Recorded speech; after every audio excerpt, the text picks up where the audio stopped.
క్షణార్థులందరికీ నేను మీ ఇచ్చంత్రం ముచ్చట్ల లతక్కనొచ్చిన అంత బాగేనా ఇయాల్టి వార్తలు ఏమున్నాయో పురాగర్చుకుందాం పారి. రేవంత్ రెడ్డి సారు అన్నట్టుగానే రుణమాఫీ కోసం కసరత్తులు చేస్తున్నాడు.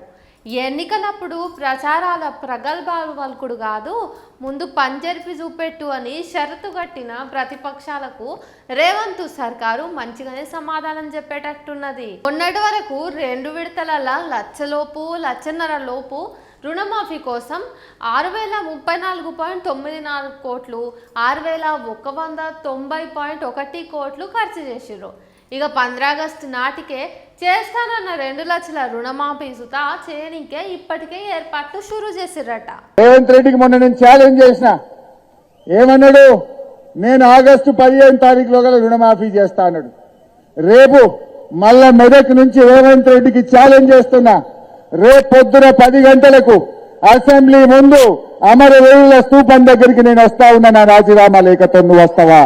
ఇన్నారుల్లా బీఆర్ఎస్ పార్టీలు కాంగ్రెస్ పార్టీ మీదకి ఇగలేని షరతులను కట్టిర్రు. రుణమాఫీ ఎట్లా చేస్తారో ముందు చేసి చూపుర్రి, లేదంటే రాజీనామా చేయుర్రి అని.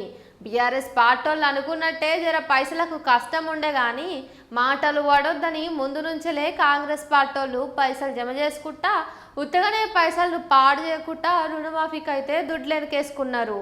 అందుకే ఇప్పుడు ఇంత ధీమాగా 15 ఆగస్టు నాటికి 2 లక్షల రూపాయల రుణాలను అయితే మాఫీ చేస్తారట.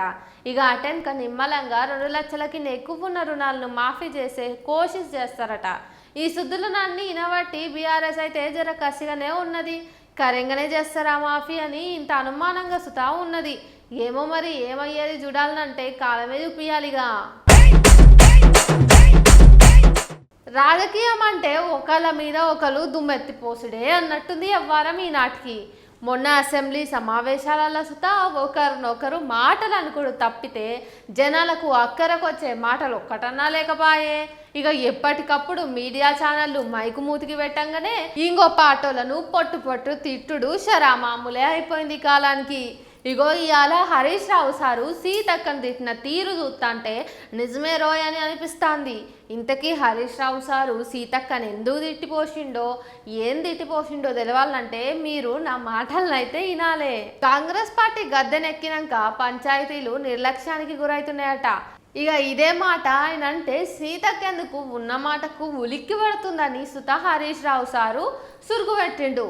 పక్కా ఫేకు హామీలు ఇచ్చి అధికారంలోకి వచ్చిన కాంగ్రెస్ పంచాయతీల పతనానికి దారి తీసిందని సుత అన్నాడు ఆయన. అయితే ఈదోరు అన్నమాటల్ని బట్టి సర్కారు గ్రామాలకు 9 పైసలు బి ఇయ్యలేదని మండిపడుతుండు. కేంద్రం నుంచి వచ్చిన పైసలు సుత దారి మళ్లించి గ్రామాల అభివృద్ధిని గంగల దొక్కిర్రని హరీష్ రావు సారు సీతక్కను తిట్టిండు. పనులు జరుగుతలేవని తిట్టుతున్నట్టే లేదు, పగ మీదనే తిడుతున్నట్టుందని కొందరు నెట్టన్నలు సుత ఈయనను అభిప్రాయాలతోటి తిడుతున్నారు. కానీ ఏమో ఈ రాజకీయ రొంపిల కాళేశుడు అంత చెడ్డ పని ఇంకోటి లేదని కొందరైతే గమ్మును ఉంటున్నారు. అయితే మరి మీ గ్రామాలల్లో పంచాయతీలు ఎట్లున్నాయి అన్నది, అభివృద్ధి ఎట్లున్నది అన్నది మీరే మాకు కామెంట్ చేయిర్రి. ఇగరో ఈ పొద్దు పిల్లలు చేతికి అందుతలేరులా ఆడుకుంటనే మగులు మీన్కి ఎగుడుతున్నారు.